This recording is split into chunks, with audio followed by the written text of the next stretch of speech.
ಸಾಕಷ್ಟು Japanese companies ಕರ್ನಾಟಕಕ್ಕೆ ಬರ್ತಾ ಇದೆ. ಆದ್ದರಿಂದ ಈಗ ಜಾಪನೀಸಲ್ಲಿ ಬಿಸ್ನೆಸ್ ಮಾಡಬೇಕಾದ್ರೆ ನಮಗೆ ಜಾಪನೀಸ್ ಗೊತ್ತಿದ್ರೆ ಒಳ್ಳೆಯದು. ಒಂದು ಮೆಕ್ಯಾನಿಕಲ್ ಇಂಜಿನಿಯರ್ ಬೆಂಗಳೂರಲ್ಲಿ ಒಂದು ಜಾಬ್ ಇದ್ರೆ 25-30 ಸಾವಿರ ಸಿಗುತ್ತೆ. ಅದೇ ಜಾಪನೀಸ್ ಗೊತ್ತಿದ್ದು ಜಾಪನೀಸ್ ಕಂಪ್ನಿ ಕೆಲಸ ಮಾಡಿದ್ರೆ 1 ಲಕ್ಷವರೆಗೂ ಸಿಗುತ್ತೆ. ಕೊಟ್ಟರೆ ಬೇಸಿಕ್ ಜಾಪನೀಸ್ ಎಟಿಕೆಟು ಬಿಸ್ನೆಸ್ ಮಾಡಬೇಕಾದ್ರೆ ಹೇಗೆ ಅದೆಲ್ಲ ಒಂದು ಸ್ವಲ್ಪ ಅವ್ರಿಗೆ ಟ್ರೈನಿಂಗ್ ಕೊಟ್ಟರೆ ಜಾಪನೀಸ್ ಜೊತೆ ಬಿಸ್ನೆಸ್ ಮಾಡೋಕ್ಕೆ ಒಳ್ಳೇದಾಗುತ್ತೆ. ಗುಲ್ಗಾಂವ್ ಬಿಟ್ಟರೆ ಕರ್ನಾಟಕದಲ್ಲೇ ಜಾಪನೀಸ್ ಕಂಪ್ನಿ ಜಾಸ್ತಿ ಇರೋದು. For inviting me today, and as he explained, I guess in Canada, right? And as he explained in Canada, Japan and India is in a very good cordial relationship with Japan Township creation program already established, and Japan, as he explained in Tumiku, Japan Township has been already almost created. And T-Mike, Toshiba is one of the largest factories there, already established. And some more Japanese companies support.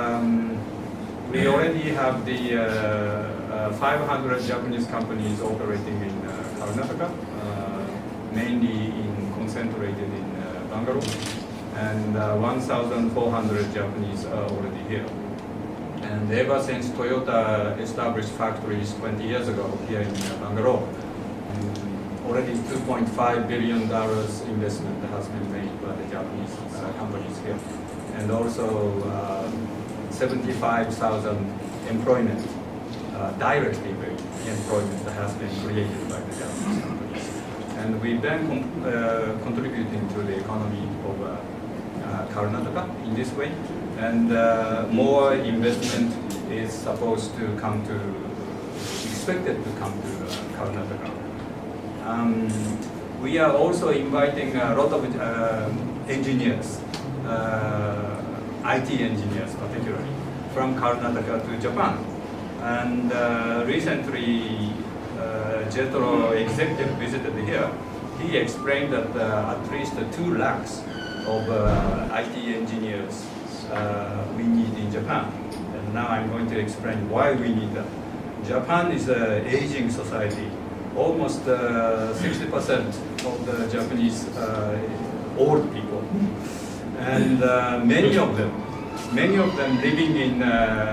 living alone in cities and the rural areas. So in cities, all the people living alone, what can they do?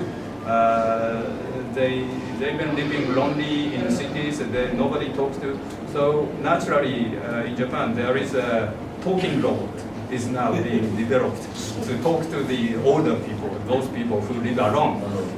Then you can talk to the robot every day and every morning, and the robot can respond properly, so that they become like a friend.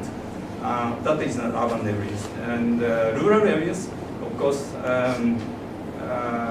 All the people, in rural areas, it's a remote area.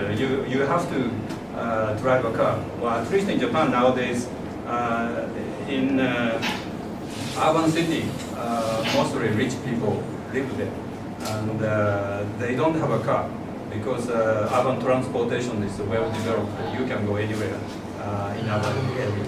But in a remote area, rural area, you have to have a car. So, and particularly those older people who live alone, they have to have a car. And when they get old, sometimes they change. They mistake the axle and the brakes, and they get accidents. So many accidents are happening in Japan because of the age problem. And, so what is being developed now is a complete automatic car system. That is an AI system. And that is being developed, it's not completed yet. And in order to develop this, we need Indian brains as well.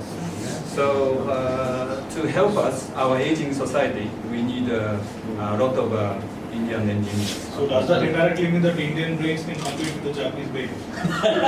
Well, yeah, you can say that. Complementary. Yeah, well, I don't know whether it's competing, but it should be, as he said, complementary. And we know that this is IT Silicon Valley, and you do have a lot of talented people from all over the world, and we are hoping to tap the talented people from Bangalore to Japan.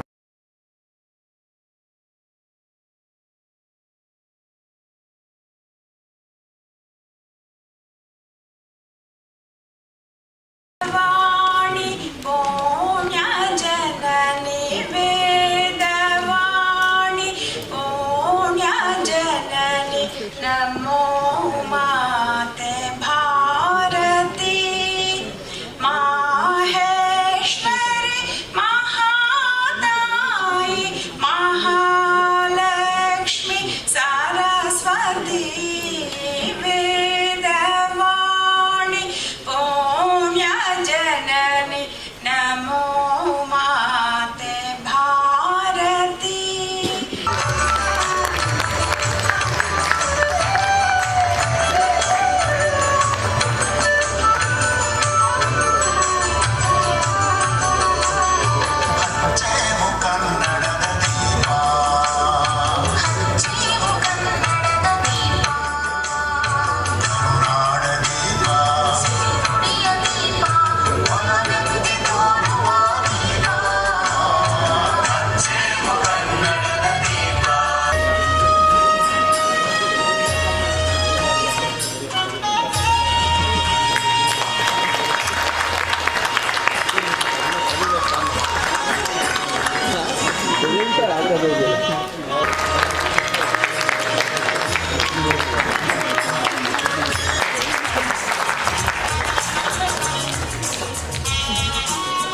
Again, I request Mr.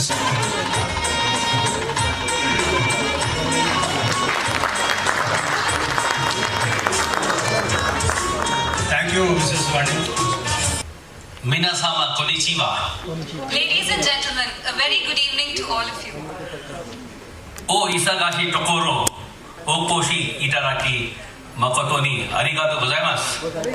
I thank you all to have taken off time from your busy schedule and marking this event with your presence. I thought I did some small practice and I thought I should welcome our Consul General in Japanese. When we are starting to learn Japanese, it's obvious that we have to, like they say, charity begins from home. I thought I should learn a little Japanese before I preach it to others to learn Japanese. Talking about their recent relationship, in September 2014, Prime Minister Narendra Modi paid an official visit to Japan and had a summit meeting with the Prime Minister, Mr. Shinzo Abe.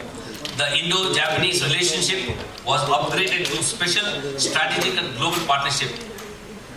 In December 2015, Prime Minister Abe paid an official visit to India and had a summit meeting with Prime Minister Narendra Modi. Some of the important points to be noted in the context of Indo-Japanese relationships are the following. Japan has the third largest economy in the world. As per the latest IMF report, 2017, Japan is the third largest country in terms of GDP of US 4.8 billion, while India is at 2.6 billion. And India is at the 6th position. However, GDP in terms of PPP, purchasing power parity, India is the 3rd place and Japan is at the 4th. The point about knowing Japanese brings business opportunities. India's export to Japan in the year 2016-17 was 3.8 billion and India's import from Japan in the same year was 9.7 billion. Japan is also the major investor in India. Being able to communicate with potential customers in their own language is key to winning their business. In addition, when you learn Japanese, you become not only proficient in the language, but also gain an insider view of the culture, understanding the Japanese work ethics, their business etiquette, and knowing which culture fox pass to avoid. can often make or break an important business deal. The Japanese are innovators. I think you all understand. Japanese is well known for innovation and they are the largest filers of patent applications. Because of the above reasons, FKCCI is promoting the Japanese language training program in association with Sakura Nihongo Resource Center and providing affordable learning platform to you all.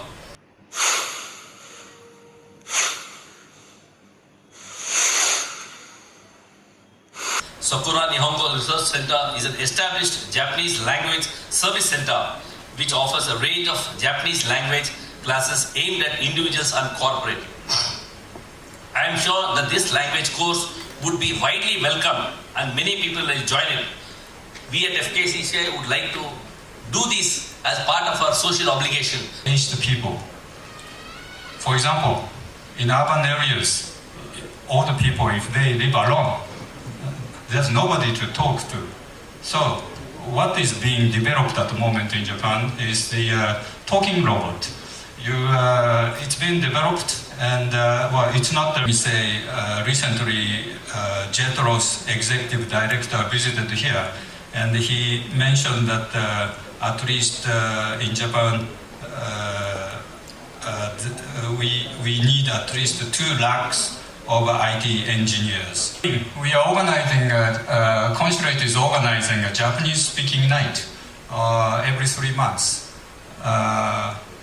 The idea is to invite Japanese Chamber of Commerce as Mr. Umehara, he's Secretary General. And we invite the Japanese executives and also we invite the Japanese speaking Indian people. In order to come to a Japanese speaking night, you have to clear at least L3 level. So many of you may have to study very hard, but there is a rewarding chance to speak to Japanese executives when you come to the Japanese speaking night. And finally, I'd like to congratulate to the Federation of Karnataka Chamber of Commerce for having this important Japanese language course, and I hope it's going to be a very successful course, and I hope many people would be attracted to this course. Thank you very much.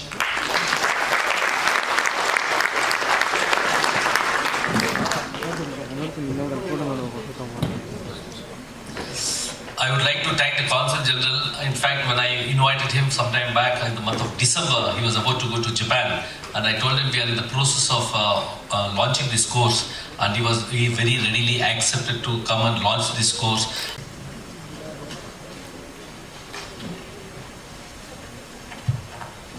Good afternoon, everybody. My name is Naveen Soni. I look after External Affairs and CSR division of Toyota Kirloskar Motors. On behalf of my company, we are very happy to be here in this inaugural session for the language training program and, as they say, the Japanese culture etiquette program. I was very happy when I saw these two things go hand in hand, because I'll give you a small anecdote. In my company, I remember a few years ago, there were some people who are trained in Japanese because of the language issues that we have to deal with. So therefore, I was talking to a Japanese colleague of mine.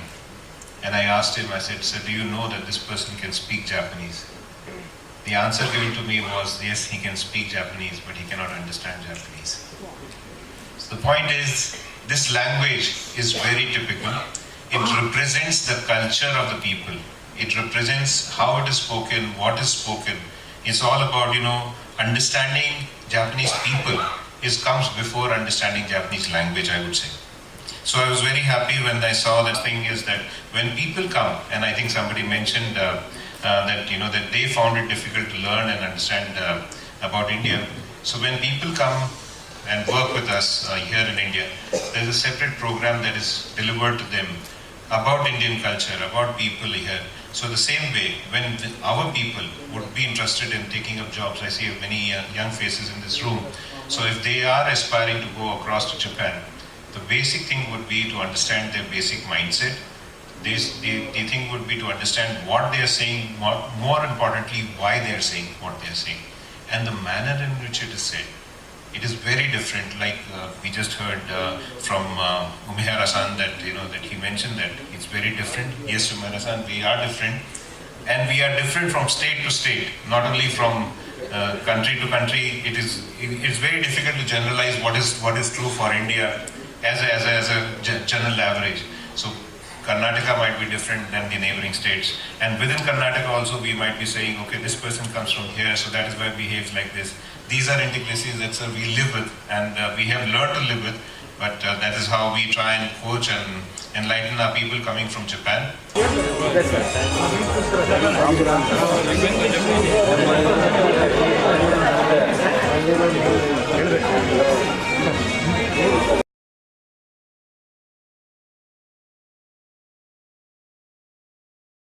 It's called as the Chigo Shokai. So the very first thing is to meet a person and give the greetings in words and also to exchange the cards. Yes, we can proceed. Very first word is Hajimemashite. Hajimemashite. You can repeat it because you're going to come up on the stage and say this. Hajimemashite. There has been Indianized version of this also saying Haji Namaste. It is not Haji Namaste, but it is Hajimemashite. If you can memorize and say, it's great. Watashi no namae wa. Watashi no namae wa Jo desu. So Jo is the name of the person. So namae we can relate. It's nam, the name. So watashi is I. So the very first word was Hajimemashite. Second sentence is Watashi no namae wa. Each one will have a different name, definitely. It's not Joe. All of us are not Joe, okay? So there you have to change. Watashi no namae wa, whatever your name. In my case, I will say, Watashi no namae wa Sri Vidya desu. Right? So you're going to give your name there. Yes. The third one, please. There is a way to do that one. The hands to the front. The right hand below. And then say, there are 2 times you have to do the bending. 2 times you have to do the bending out of the 3 statements. First statement is Hajimemashite. And also the level of bending shows the level of respect that we give to the other person. So if it is your clients and customers from the other company, you need to do a deeper bow. The very first royal bow by Obama, when he became the president for the first time, he visited the Emperor of Japan. He did the royal bow. Royal bow is 90-degree bow.